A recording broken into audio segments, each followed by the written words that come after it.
daar's 'n tyd toe Elia in 2 Konings praat dit van Elia en Elisa se storie. Nou Elia was 'n amazing profeet. Hy was besonder. Maar dis interessant. Ons sal dalk nou na van sy verhale kyk. Eintlik ek dink ons gaan eintlik so gou blaai. Die 2 Konings, so die tweede boek van Konings. Daarin is baie bekommerd, ons het nog nie gebid nie, maar die Here weet, ons gaan nou daar kom. Ek sien net hande wat waai. Om te bid, onthou te bid. Ja, jy moet ook my, ja. Vir die donkie. Sê vir hulle. Jy moet net woorde sê vir hulle. Dis nou snaaks. Ek gaan nou vir julle sê, ekskuus, ek net gou soek waar. Wie het al gehoor van Jezebel? Of in Afrikaans is dit Isabel. Het jy al gehoor van? Okay. Toe, as julle eers na 1 Konings toe gaan, dit is 19. Okay, so Elia, hy was hierdie groot profeet gewees. En ons gaan nou bid, moenie worry, ek weet ons nog nie gebid nie, maar ek ervaar net om eers met julle te deel. Hy was amazing, nee. Dit was in 'n tyd so Isabel of Jezebel. Dit is baie keer hoor mense van die Jezebel gees. Nee, nou dit is 'n gees, 'n manipulerende gees, nie 'n bose gees. En as julle kan tyd spandeer in 1 Konings en 2 Konings, van dit vertel mense van Elia en Elisha, onder andere, ander mense ook, maar hulle stories is daar. En 'n mens kan so baie leer by hulle, maar in kort, Elia hy het groot goed gedoen vir die Here. Hy het naderhand, so hierdie Jezebel het klomp van dis in die tyd toe die Israeliete goed begin verval het en ander gode aanbid het. En dit was onder andere die Baal, die gode van Baal. So dit is pagan gode, dis nie ons gode, dit is eintlik bose geeste wat hulle dan aanbid as gode, maar dit is, ja, dit is boos. En hulle het ook profete gehad, en hulle het toordokter goed, die astrologers en verkeerde goed, het hulle ook gehad, nee?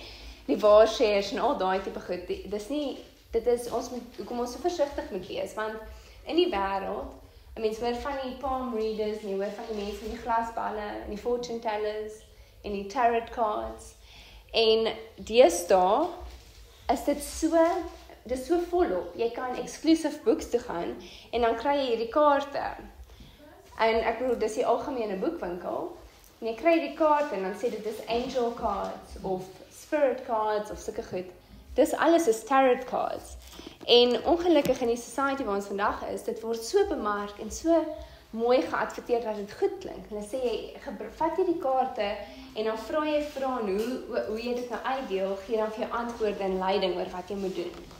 En as ons sien 'n angel card, dan ons ken engele, dan dink ons dit moet 'n goeie ding wees. Maar die woord sê ons praat nie met engele self nie. Soos ons woord spreek, is dit hoe hulle instruksie kry, hulle reageer net op die woord van God, maar sê dat ons het niks met die engele te doen nie, hulle is God se diensknegte, en hulle is daar om ons te beskerm, en hulle is daar om ons te help, om God se werk te laat manifesteer. They are ministering spirits, sent to minister to us, maar dit beteken nie, ons moet 'n verhouding hê met die engele nie, ons bid nie tot die engele nie, ons praat nie met die engele nie, ons praat met God, ons praat met die hoogste gesag, ons wil nie met die diensknegte nie, verstaan julle? So, maar toe met die val het ons autoriteit Adam en basies laat ons autoriteit weggegee word.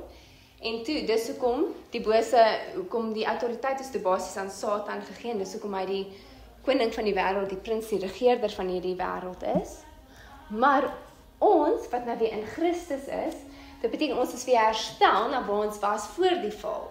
So hoe Adam en Eva aanvanklik was, voor hulle aan die appel geëet het, voor hulle getempt was, voor hulle ingegee het vir die vyand, vir die duiwel, ons word terug in daai autoriteit gesit. En dis hoekom God sê, ons don't be conformed to this world, Romeine 12 vers 2, ons moet nie wees soos die wêreld nie. Hulle het daai autoriteit verloor, maar God het vir ons daai autoriteit teruggegee. Die oomblik toe ons in Christus is, né? So dis hoekom ons werk nou onder heeltemal 'n ander reël. Ons tree nou in Jesus se naam op. Dis waar ons behoort te lewe.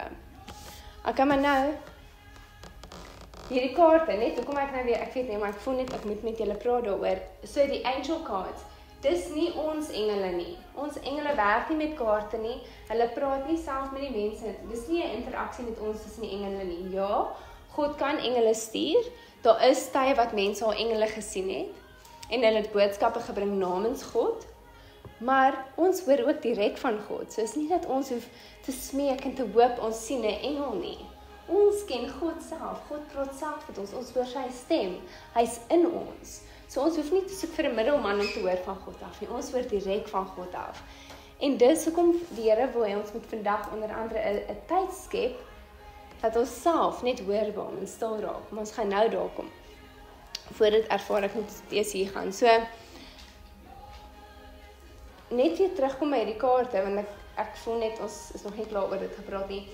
Wanneer jy oopmaak vir hierdie kaarte, wanneer jy dit begin gebruik, die tarot cards, of jy gaan na 'n fortune teller toe, of 'n palm reader, of jy kyk na die astronomie, ja, die zodiac signs, nee, die sterretekens. Dit is in al wat 'n koerant is, en al wat 'n newspaper is, 'n magazine is, dis oral. En ek vir almal vra wat is jou sterreteken, wanneer is jy gebore? Ek self, ek weet ek is 'n Aquarius en ek het op 'n stadium in dit ingaan met skool gelyk, maar dit is nie van die Here af nie, nê? Ja, God het die sterre in plek gesit, maar 'n sekere manier hoe dit werk. En daar is sekere waarheid in daai goed, want dis wat die vyand gebruik, hy vat die waarheid dan verdraai hy dit so bietjie. Maar ons moet so versigtig wees dat ons nie op dit staat maak om vir ons te sê. So ons het nie nodig om na te kyk wat die sterre sê of wat kaarte sê of wat 'n ander mens vir ons sê hoe ons toekoms gaan wees nie. Net God weet. En baie keer wat gebeur, hoekom daai goed waar word, is want jy hoor dit en dan heg jy jouself daaraan. En wat jy dink is waar jy nie gaan. Wat jy glo is wat manifesteer. En dis hoekom die goed dan manifesteer. Maar daai is alles deel van die occult, né? En 'n mens moet so versigtig wees en as jy in enige okkultiese goed betrokke raak, dan maak jy 'n direkte deur oop vir die vyand om te kom werk. Dan kan bose geeste in jou liggaam, ja, maar ook in jou lewe inkom. En daar is net wanneer jy eers begin die mekaar raak met die okkulties, dit is absoluut, dis donker, dis duister en dis groot probleme wat van daar af kom. En dan baie keer maak mense deure oop, hulle weet nie eers nie. So mens moet versigtig wees vir die goed. Dit is nie maar net kaarte, is nie maar net op papier geprint nie, is nie maar net dit beteken niks nie. Dit is absoluut, die goed is real, maar is deel van die bose wêreld. En so jy kan die geestesrealm access altyd. Enige iemand kan die geestesrealm access, maar ons moet seker maak dis altyd deur die Heilige Gees.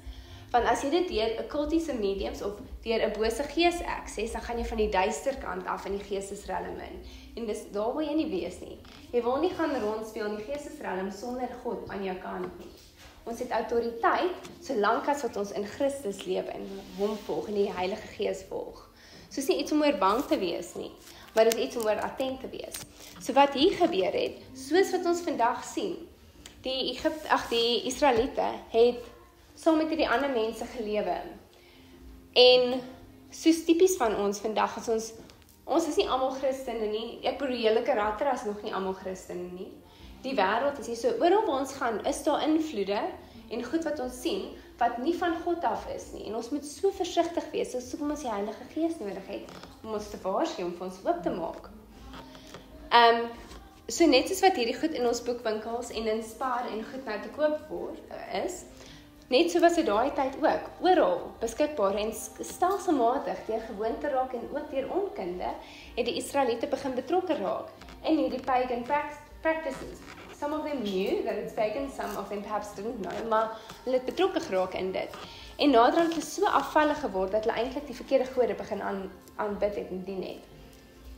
Maar, okay, so Elia het toe opgestaan, daar's 'n tyd wat hy opgestaan het teen 'n klomp van die Baal-profete, so die verkeerde profete, en dit is baie funny gewees eintlik, want niemand wou glo dat hy van God, daar was is hy regtig van God, of is dien hulle na die regte God, en hy is die enigste een wat oorgebly het van God se profete, want Jezebel het al God se profete doodgemaak, en sy het nou die verkeerde, die Baal-profete beskerm en help. En toe kom hulle op 'n berg, en Elia sê toe vir hulle, okay, ek sal 'n offer aan my God gee, en julle kan 'n offer aan julle God gee, en dan kyk ons watter God reageer. En daai een, dan weet ons, wie dien die regte God. En hy gee toe, so hulle 2 bulle gekry, of soos die diere om te offer, en Elia sê toe vir al die Baal-profete, ons klomp van hulle, kies julle wat julle wil offer, dat hulle nie na die tyd kan terugkom en sê nie, maar hy het 'n verkeerde een vir hulle gegee nie. Hulle kies toe die dier wat hulle wil offer, en hy sê vir hulle, okay, gaan julle eerste. En hulle is heel dag besig, hulle die dier voorberei op hulle altaar, hoe hulle dit doen, en hulle het allerhande goedjies gedoen, geskree en gesing en gedans, en niks gebeur nie. Hulle God reageer nie, want hy is nie real nie, en dis net nie bose. So as dit nie God is nie, dan is dit altyd te doen met duisternis, maar daar's nie krag nie, want dis nie God self nie. En naderhand, tipies van die Baal, dis boos, het hulle self begin sny, en hulle te keer gaan, want dis hoe hulle God aanbid het, dis wat ons vandag ook sien hierdie goed. Maar anyway, naderhand sê Elia vir hulle, en dit staan in die Bybel, as jy gaan kyk na die original vertaling, is 'n bietjie duideliker, maar hy sê naderhand vir hulle, is julle seker julle, skree bietjie harder, dalk slaap julle God. Sê vir hulle, dalk is hy op die toilet, dis hoekom in dit staan in die Bybel, jy net die original taal, dis funny vir my, maar anyway, dalk sit ek maar julle nie hoor nie, anyway, hulle probeer maar weer, niks gebeur nie. Naderhand, toe sit daar amper soos aand, en toe sê Elia, okay, hulle sê, okay, dis nou jou beurt. Nou hy gaan toe, en hy bou die altaar, en hy grawe groot, soos 'n gat, soos 'n sirkel, donut, of wat ook al, soos 'n, ek weet nie wat die mense dit sal noem nie, maar 'n groef, tipe ding, om die altaar, en hy maak dit nat, hy sê vir hulle gaan kry water, en gooi nie die dier nat, gooi die altaar nat, gooi alles nat, nee, nou, die idee is, die regte God, nou kom en hierdie verteer met vuur, nee? Nou, iets wat nat is, brand nie maklik nie. Hy maak dit nat, en hy sê, gaan hom nog water, hy doen dit 3 keer as reg is. Naderhand is daar soveel water, dat hierdie voor wat hy gegrawe het, om die altaar, is vol water. So dis tot oorlopends toe, dis super nat, en die dier wat geoffer word, is heeltemal nat, alles is nat. En hy staan so terug, en hy sê, God, as u die regte God is, kom antwoord met vuur. En dis presies wat die Here doen. Hy kom met vuur en hy verbrand hy vat al die water word opgebrand, die hele dier word verteer in die altaar, alles. En toe obviously weet hulle dis God en daar sien almal wat dis die regte God. Nou daar's sulke tye, sulke amazing groot gestures wat ons van die Here sien. Dis soortgelyk aan wat ons by Power Hour en by die kerk en sulke oomblikke saam begin ervaar. Soos laasweek waar die Here net spontaan ons laat begin sing en dans en wat kom uit dit uit die joy wat daar uitbars. Maar nie alles is altyd in die groot bewegings nie. Maar sluit jy die oor dan bid ons vir ons verder gaan. Dankie Koning Jesus. Jesus, ons love it as U kom anders werk. Mag ons asseblief altyd oop wees vir die verandering. Mag ons nooit vassit in 'n manier en vaste idees hê van hoe U moet kom werk en hoe dinge moet gaan vandag nie. Dankie Jesus dat elkeen van ons altyd sensitief sal wees en oop sal wees vir die werking van die Heilige Gees. Dankie dat U ons so kom bederf en ons so kom verras met hoe U wil werk. Wat 'n voorreg Jesus, is dit nie vir ons om saam te kan wees nie. U kies ons elkeen om hier te wees. U het hierdie afspraak vir ons gereël nog voor die aarde geformeer was. Het U gereël dat ons vandag, dat hierdie spesifieke mense vandag moet saam wees vir hierdie spesifieke oomblik saam met U. Dankie Koning Jesus. Dit is 'n liefdesdate wat ons het met ons allerhoogste koning. Wat 'n voorreg dat ons nie met ander mense moet praat om te hoor van U nie. Dankie dat ons nie met selfs ander wesens, al is dit wonderlike hemelse wesens hoef te praat nie. Ons kan direk met U praat. En U is nie God wat ver is nie. U is God wat binne in ons is. Dankie dat U deur ons lewe en dat U ons leer om U te kan ervaar in elke oomblik. Dat ons nooit ons aandag sal afhaal van U af nie. Dankie Koning Jesus vir wat U vandag wil kom doen. Kom lei ons, kom werk in ons. Kom openbaar U self aan ons. Dankie Koning Jesus, ons is so lief vir U. Kom berei ons harte voor Jesus, dat ons kan hoor wat U vir ons wil sê. Thank you Lord, just come capture our attention. Let it be totally focused on You Lord. Thank you Jesus, dankie vir U kalmte en U vrede wat U is Jesus.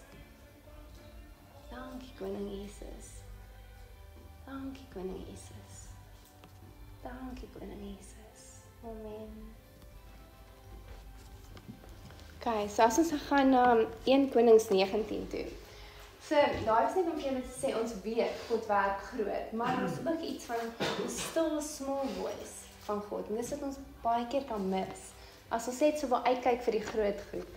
Die Here het so met my begin werk oor, moenie net die groot goed soek nie, moenie die groot manifestasies nie, ervarings soek nie, hy sal dit altyd vir ons gee, hy wil ons bless, hy wil hê ons moet daai ervarings hê, en deur dit kan ander mense ook aanraak en honger maak vir meer van hom. Maar, dis nie, ons hoef nie net ervarings met God te hê wanneer ons saam is nie, ons kan dit by die huis ook hê, en ons kan dit te midde van chaos om ons, kan ons dit ook hê. As jy by die huis is, en ons klomp mense wat om en by jou huis is, en hulle raas, hulle gaan te keer, en allemaal op met hulle eie ding besig. Jy self kan in daai oomblik van chaos, kan jy 'n besonderse ervaring met die Here hê. Jy kan 'n woord kry van God af, hy kan met jou kom praat, jy kan 'n gesprek hê met die Here. Ons hoef nie net in 'n heilige plek te wees nie. Ons kan die Here enige plek ervaar, want hy's in ons. En ons moet besef dat God werklik in ons is. En Efesiërs sê vir ons dat die volheid van God is in ons. Ons is we are filled with the fullness of God. The fullness. Ons is reeds vol. En hoe gereeld bid ons, Here, kom maak my vol. Maar ons is reeds vol, maar ons moet dit glo. Maar net om te praat oor die sagte ervarings van God ook. Net gou ons kyk, ek dink is vers 9. Okay, so Elia het hierdie besonderse ervaring nou net gehad, groot goed gedoen vir die Here. Die Here het massively deur hom gewerk. En toe skielik, so tipies mens, begin hy twyfel aan homself. En hy het selfs tot op 'n punt gekom waar hy vir die Here gesê, maar maak my eerder dood. Soos kom haal my eerder, ek wil nou nie meer lewe nie. En net na hierdie amazing ervaring, is dit soos, ek wil nie meer lewe nie, kom haal my Here. Ek is nie goed vir iets nie, jy weet, dit is nie iets vir my nie, ek wil net nie meer lewe nie. En dit is omdat Jezebel hom kom threaten het, sy het gesê, sy gaan hom kom doodmaak. So net van so groot oomblik na so klein kan 'n mens gaan, en dit is want ons is mens, en dit is, van daai oomblik het niks met ons te doen, dis God wat deur ons werk. Maar God is by hom gewees, selfs in daai swak oomblik. En wat gebeur is, hy vlug toe en hy gaan toe in 'n grot in. En dis nou waar ons lees, terwyl hy in hierdie grot is. So hy sê, vers 9, en hy, dis nou Elia, het daar in 'n spelonk gegaan, en die nag daar oorgebly.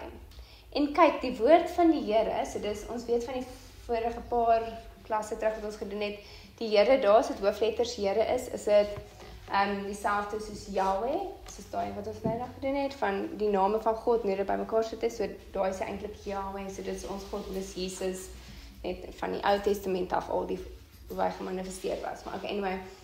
En kyk, die woord van die Here, het tot hom gekom en vir hom gesê, wat maak jy hier, Elia? En hy antwoord, ek het baie geywer vir die Here, die God van die leerskare, want die kinders van Israel het u verbond verlaat, u altare afgebreek en u profete met die swaard gedood, sodat ek alleen oorgebly het, en hulle soek my lewe om dit weg te neem. En hy, dis God, en God sê, gaan uit en staan op die berg voor die aangesig van die Here. Nou, net voor ons verder gaan, onthou, in die tyd, in die Ou Testament, kon jy mag nie die Here gesien het nie. As jy die Here sien, as jy van aangesig tot aangesig voor die Here is, dan jy kan nie bly lewe nie, want God is so heilig, en hulle het nie toe al die Heilige Gees in hulle gehad nie, en Jesus het nog nie gekom om vir hulle sondes te sterf nie, so geen van die sondesoffers, die offers wat hulle gegee het, kon die sondes wegneem nie, dit het dalk maar net, dit was 'n cover amper, maar dit het nie hulle sondes weggevat nie, so dis kom hulle ook elke jaar nuwe offers moes offer. So, al was dit 'n man van die Here, al het God hom gebruik en kragtig deur hom gewerk, en daar's sekere mense wat die Heilige Gees wel al deur gewerk het in die Ou Testament, maar dit was nie konstant wat hy op hulle of in hulle was nie, maar ook omdat Jesus nog nie gekom het om vir hulle te sterf nie, was hulle nie heilig nie. En dit is ons, as ons in Jesus is, as ons hart werklik vir Jesus gegee het, en ons begin lewe volgens Jesus se manier en ons word gelei deur die Heilige Gees, then we have been made holy. En God sien ons as heilig. Dis kom ons geregtigheid, our righteousness is of God. Dis nie iets wat ons self kan doen nie. So dis hoekom nou kan 'n mens ervaring sê waar jy God sien, maar ook God is in ons. So dis hoe heilig ons is. En ons mag nie vergeet dat God ons sien as heilig nie. Ek kan maar hier as hy nou vir die Here moes staan en die Here sien, sou hy nie kon aanhou bly lewe nie. En die Here sê vir hom, staan op die berg voor die aangesig van die Here. En kyk, die Here het verbygegaan, terwyl 'n groot en sterk wind die berge skeer en die rotse verbreek voor die Here uit. In die wind was die Here nie. So wat ons hier gaan sien is groot manifestasies. Dis nou die natuur. God het die natuur hierso laat verskillende dinge gebeur in die natuur. Die eerste ding is die wind. 'n Groot wind wat gekom het. Maar dan sê dit, God was nie in die wind nie. Nee? En dis hoekom, as ons net altyd bly soek vir die groot manifestasies, die groot ervarings, dan gaan ons God mis, want God is nie net in die groot nie. So, hierdie groot wind het gekom, en dis so groot wind, dat het die rotse geskeer, maar God was nie in die wind nie. Excuse, ek my plek verloor. Okay, vers 11, so in die middel. En na die wind, 'n aardbewing, en die aardbewing was die Here nie. En na die aardbewing 'n vuur. So dis alles dinge hoe ons weet die Here werk, want vroeër, as jy nou die Bybel van die begin af gelees het, so jy sien vroeër in die Bybel, is daar 'n verhaal van hoe, daar was mense, hulle het verkeerd gedoen, hulle het nie God gevolg nie, en toe God die aarde laat oopskeer, met so aardbewing, hy die aarde laat oopskeer na die mense wat hom nie gedoen het, in die aarde ingeval, en die aarde het hulle ingesluk, sê dit, toe die aarde weer toegemaak. So ons weet, God werk in aardbewings, en ons weet God werk met die winde. Party mense sê, dis ook hoe die Rooi See is, met 'n groot wind wat gekom het om dit te skei, of het is, ek weet nie presies nie, maar die punt is, God werk in die wind, ons weet die Heilige Gees, in Acts 2, is as of a mighty rushing wind, en daai testimony van Angus Buchan, wat hy in Israel was, nee? Hulle het gebid, dat die Heilige Gees moet uitgestort word soos die wind, en hoe daar in hierdie droë woestynplek skielik hierdie stormwind opgekom het, wat almal daar fisies 'n massive wind ervaar het, en dit was die Heilige Gees, en God wat homself net kom manifesteer het. So ons weet, dis alles maniere hoe God werk, en hoe God homself manifesteer, maar in hierdie situasie was dit nie, so in die wind was dit nie God nie, in die aardbewing was dit nie God nie, in die vuur, as ek gaan kyk, ek het my plek verloor, okay, vers 12 in die middel, en na die vuur, die gesuis van 'n sagte koelte. So nou is dit 'n sagte koelte wat ons hoor, nee? Ek gaan daai vir julle in Engels lees. Jackie, do you want to read it for us? After the earthquake, there was a fire, but the Lord was not in the fire. And after the fire, there was a soft whisper of voice. Wow. En toe Elia dit hoor, het hy sy gelaat met sy mantel toegedraai en uitgegaan, en by die ingang van die spilong gaan staan. En daar kom 'n stem na hom en sê, "Wat maak jy hier, Elia?" En hy antwoord, "Ek het baie geëiwer vir die Here," soos dieselfde wat hy nou gesê het. Hy sê, "Ek het baie geëiwer vir die Here, die God van die leerskare. Want die kinders van Israel het u verbond verlaat, het altare afgebreek en die profete met die swaard gedood, sodat ek alleen oorgebly het, en hulle soek my lewe om dit weg te neem. Maar die Here sê vir hom, gaan terug op jou pad na die woestyn van Damaskus, en gaan heen, en salf Hazael as koning oor Aram, en dan gaan hy nou aan, hy sê, wie hy die 2 konings moet maak, en dan sê hy, roep vir Elisa as die profeet wat jou plek gaan vat.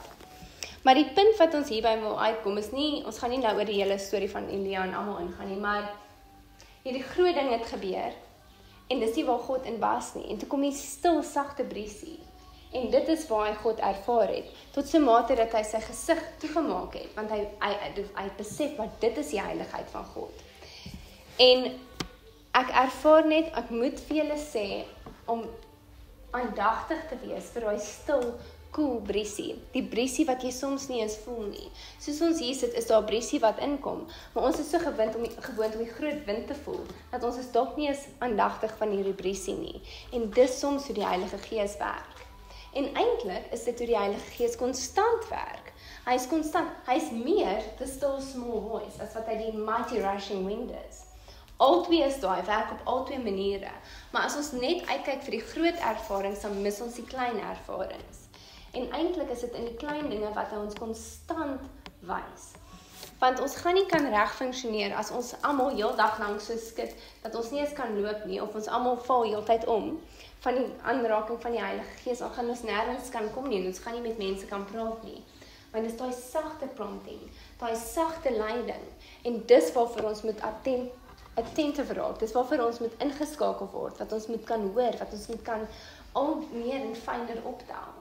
Want dis waar ons lei, en die Here het my ervaring gegee, wat ek ervaar om nou met julle te deel, toe hy met my begin werk het oor hierdie, waar ek het gebid, en ek het vir die Here gesê, dis 'n oomblik waar ek 'n alleen tyd gehad het, dit was 'n besige dag, en toe skielik het planne verander, en toe is ek net alleen in die kerk gewees, en ek kon net bid, die uur gehad ek net kon bid, en ek sê, Jesus, dankie, dat ek uiteindelik tyd net by U. En die Here sê vir my, jy is nog heeltyd by my. Ons het nog heeltyd 'n spesiale oomblik. Jou hele lewe is 'n spesiale oomblik vir my, want ek is saam met jou, ek is by jou in elke stap. Dit is nie eers wanneer ons almal sit en klaar gebid het, en God het nog heeltyd gewerk. Ja, hy werk nou ook, en baie keer in so opset, werk hy ekstra, of stort hy homself ekstra uit, of hy manifesteer hom, of hy leer ons ekstra baie, maar dis ook omdat ons aandagtig is, omdat ons dit verwag. Maar hoeveel van ons het, soos ons van die karre af en mekaar gegroet het tot hier gekom, hoeveel van ons het daar eintlik geloop met 'n verwagting van, wat sê U nou vir my? Wat lei U my nou? En dis hoekom dis waar ons ook moet attent. Ons moet aandag gee aan dit wat is tussenin oomblikke. Want God is konstant by ons, hy praat die hele tyd met ons.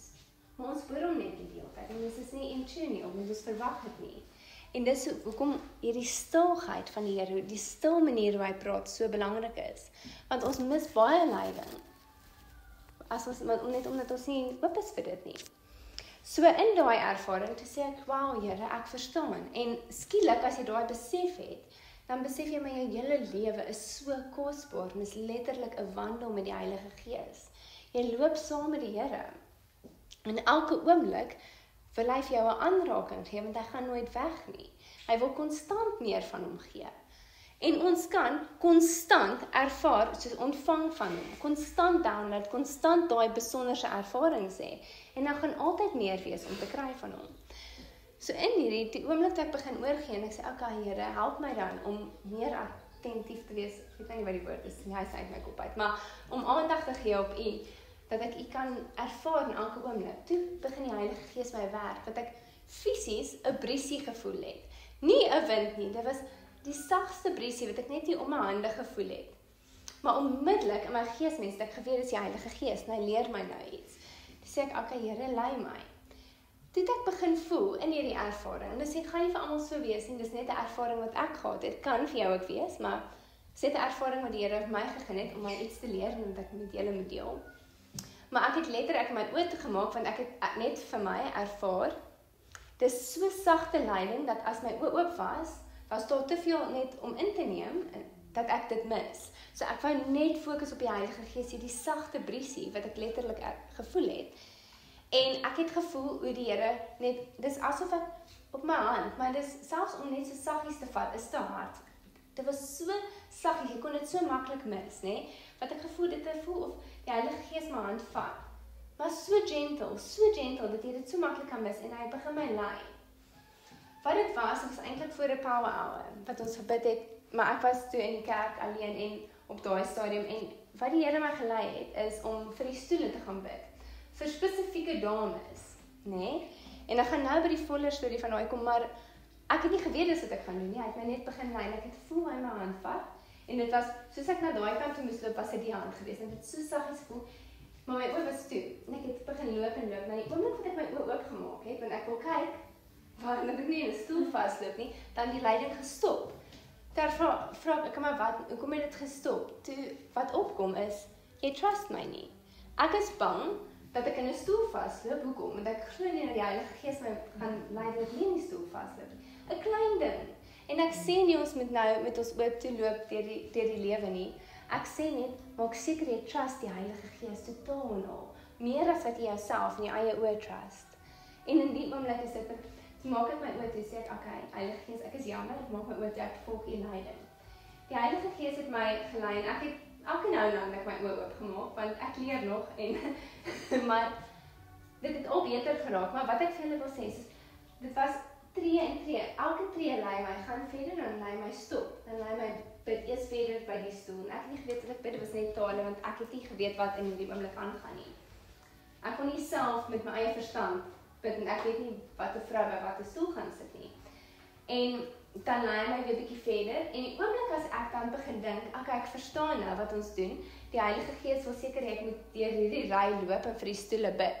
Die oomblik wat ek die volgende tree op my eie verstaan vat, want nou verstaan ek, ons is besig in die rigting en ek loop en bid, dan hou daai leiding op, dan voel ek skielik nie meer die sagte trek in my hand nie. Dan moet ek vir sê, jammer Heilige Gees, ek het daai tree uit my eie uitgevat, lei my. Dat ek letterlik wag en ek loop nie, ek vat nie 'n tree voor die Heilige Gees my nie verder lei nie. En dit was die besonderste ervaring geweest wat toe begin uit dit uitkom. Want toe begin ek leer hoe die Heilige Gees my lei in daai oomblik en dis amper 'n nuwe taal wat hy met my begin praat het, 'n nuwe manier van kommunikeer, waar hy my letterlik aan my hande gevat het. Hy het my gelei waar ek moet omdraai, waar ek moet wag, en hy het my met verskillende hande gelei, wat ek letterlik die briesie kon voel oor my hand, my so saggies trek. Maar die oomblik, as ek in myself begin reageer het, en self 'n tree gevat het, dan die leiding gestop. Want die Heilige Gees is 'n gentleman, hy gaan ons nooit druk nie. Onthou, alles in die koninkryk van God is deur vrye wil. God het vir die mens vrye wil gegee. Dis hoekom ons moet self kies om God te volg. Dit help nie iemand sê vir jou, maar dis kan jy moet die Here dien nie. Gee nou jou hart vir die Here, maar dan jy moet dit self kies. Dis iets en elke oomblik wat ons kies om gehoorsaam te wees aan die Heilige Gees, dis ons keuse. Hy gaan ons konstant lei, as ons kies om nie te hoor nie, of met ons eie leiding te gaan, dan gaan hy terugstaan. Hy gaan homself nooit forceer nie. Daar's tye wanneer God weet, iets wat ons gaan doen is absoluut baie sleg vir ons. Hy weet wat die uitkoms van dit gaan wees, en omdat hy ons probeer beskerm, gaan hy dalk dan ander mense kry om inspraak in jou lewe te gee, of groter tekens, maar ons moet meer luister vir daai stil, sagte stem, want dan sit nie eens nodig vir die groot goed nie, en dit is so kosbaar, daai fyn leiding. Daai verhouding, as jy daai verhouding met die Here kry, dit is so kosbaar. En dit is 'n unieke manier waar hy met jou gaan praat, en elke omstandighede, elke situasie gaan verander. Dit gaan nie altyd wees wat jy 'n briesie voel, wat jou hand trek nie, dit gaan verskillend wees in elke situasie. Net kort, net om daai testimonie gaga klaar te maak, want as ek julle was, sou ek gewonder het wat gebeur. Die Here het my gelei om by spesifieke stoele stil te staan, en my laat bid vir spesifieke stoele, en party het 'n korter gebid, party langer gebid. Maar wat so besonder was, in hierdie net om verder te verduidelik hoe in die detail God is, dis net vir my so 'n besonderse ervaring gewees. By sekere stoele het ek 'n reuk gekry, asof ek 'n reuk wat by daai vrou wat daar sou sit, geassosieer kan word, né? En dis verskillende reuke, is nie alles net parfuumreuke. Party was parfume, party was ander, die een amper soos babapeer geruik. Soos verskillende tipe reuke wat die Here vir my laat ruik het. En waarby dit kom is net soos wat ons die 5 sintuie het in die fisiese wêreld. Ons kan sien, ons kan hoor, ons kan ruik, ons kan proe, ons kan voel. Al daai sintuie is in die geesrealm ook. So die Here kan laat jy ruik in die gees. Dan want eintlik jy kan bose geeste, maar jy kan ook die fragrance van God ruik. God het 'n fragrance, so praat, ons het gisteraand het ons 'n gesprek gehad wat ons gesels het oor we are the fragrance of Christ. God ruik lekker, Jesus ruik lekker. En nog gaan 'n punt kom waar julle almal, julle gaan in die winkels loop en mense gaan sê, "Oh, jy ruik so lekker." Hulle ruik eintlik God se aroma wat afkom van dis nie jou parfuum nie. Partymal dan ruik hulle dit net nie as parfuum aan nie, dan weet jy nie parfuum aan nie, maar dis die Here of cologne, skus, wat romans. Maar Al die sintuie is real in die geestesrelm ook. En jy kan vir die Here vra om hulle vir jou oop te maak. Maar jy kan sien in die geestesrelm in. Met dit kom daar baie ander goed, want omdat die geestesrelm nie net lig is nie, dis 'n groot ding vir te vra. Nou vra jy om die bose kant ook te sien, as jy in die geestesrelm insiens nie altyd, maar al vra jy nie eens daar vir die Here, gee in elk geval vir mense. Dit is soos wat 'n mens 'n visie, 'n vision sien. Of partymal gebeur dit dat ek dink jy het al so ervaring gehad, JP, waar jy iets gesien het en jy het iets gesien gebeur, maar dit het nie eintlik gebeur nie. Dit is in die met 'n fisiese ding wat ry. Jy sien, daar's oomblikke wat die Here jou toelaat om in die geesrelm in te sien. Wat jy sien goed wat kan gebeur, wat goed gebeur. Partymal sien jy bose geeste, partymal sien jy engele, dit kan gebeur. Jy kan dit ruik, jy kan dit voel. Ons het al almal 'n jy weet wanneer jy sit, wanneer jy ervaring het, jy voel net, jy weet dat die Heilige Gees daar, jy voel daar's iets. Jy kan hoor in die geesruim, daar's 'n hemelse musiek wat die Here mens soms toelaat om te hoor en wat ons sy stem hoor en ons al die sintuie werk. Nou in hierdie was dit die reuk wat die Here vir my geaktiveer het in daai oomblik. Dis soos ek hier staan, ruik ek nie nou noodwendig iets in die geesruim, maar met tye aktiveer hy dit vir my vir 'n rede.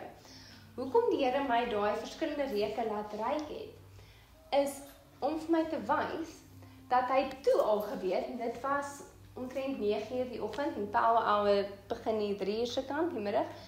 9:00 die oggend, maar lank voor dit ook al gebeur, maar 9:00 die oggend het hy al my openbaar sekere stoele waar sekere vrouens gaan sit. God weet tot in die detail by watter stoel ons gaan sit. Op 'n power hour. Hy weet almal, hy weet klaar wie daar gaan wees en ons dink ons stap in en waar wil ek sit? Ek wil daar sit. Maar eintlik is dit die Here wat ons lei. En ons moet besef dat alles wat ons doen lei die Here ons. En ons moet attent, alweer die woord ek wil gebruik, ek ken hom nie. Ons moet aandagtig wees oor hoe die Here ons lei. Maar hy's in die detail. God het alles. Sy hand is in alles, in elke liewe detail. So maak jouself oop dat jy dit kan sien.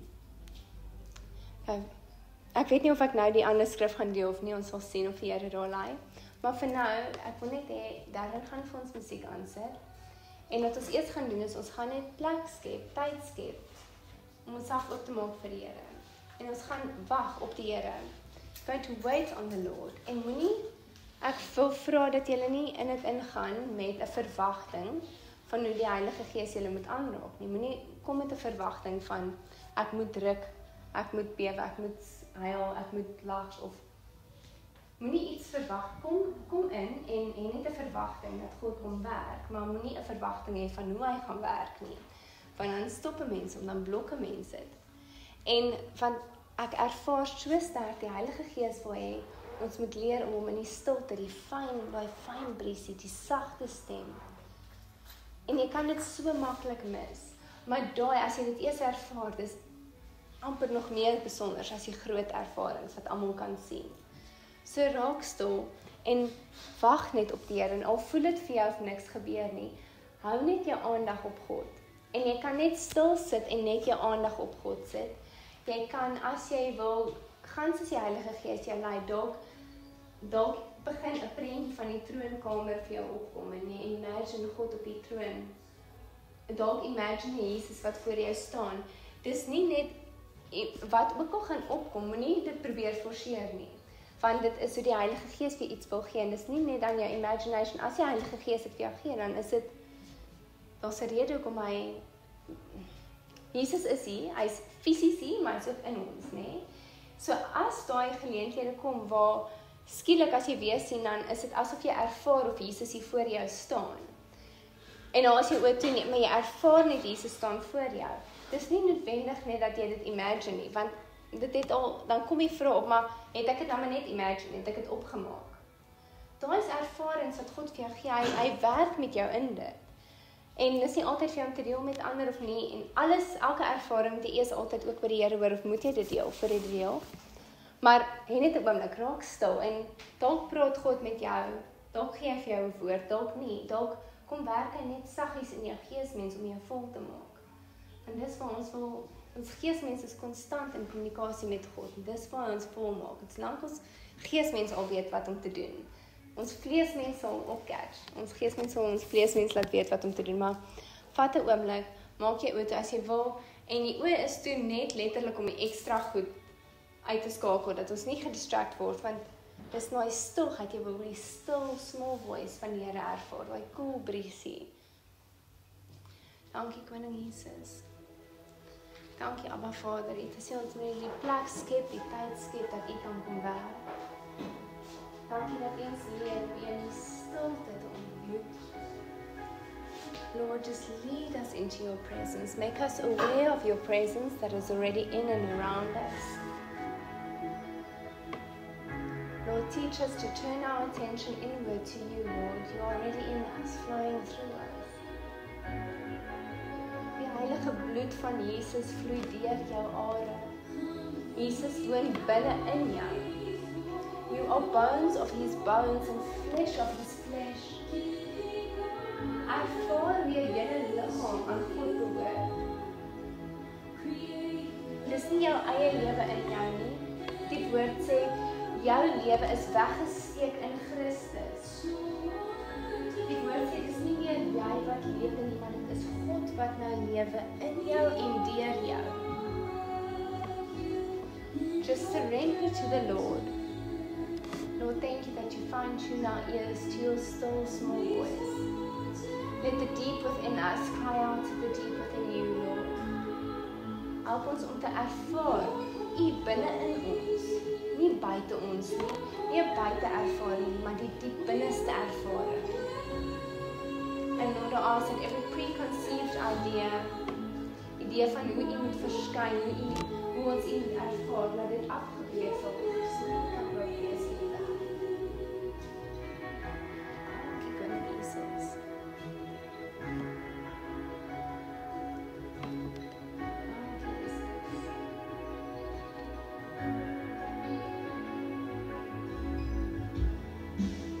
As daar gedagtes kom, dan moenie worry daaroor nie. Sit net die gedagtes kant en fokus weer op God. As die gedagtes nie losstol bly nie, dan sê jy Jesus. Jesus, maak Jesus se naam groot, sag en sê, U is God van alles, U is almagtig. Begin dan net loof en aanbid. Dan sal hy gedagtes stil word. Anders sit net rustig, stil, jy het niks te sê oor.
Creation cries.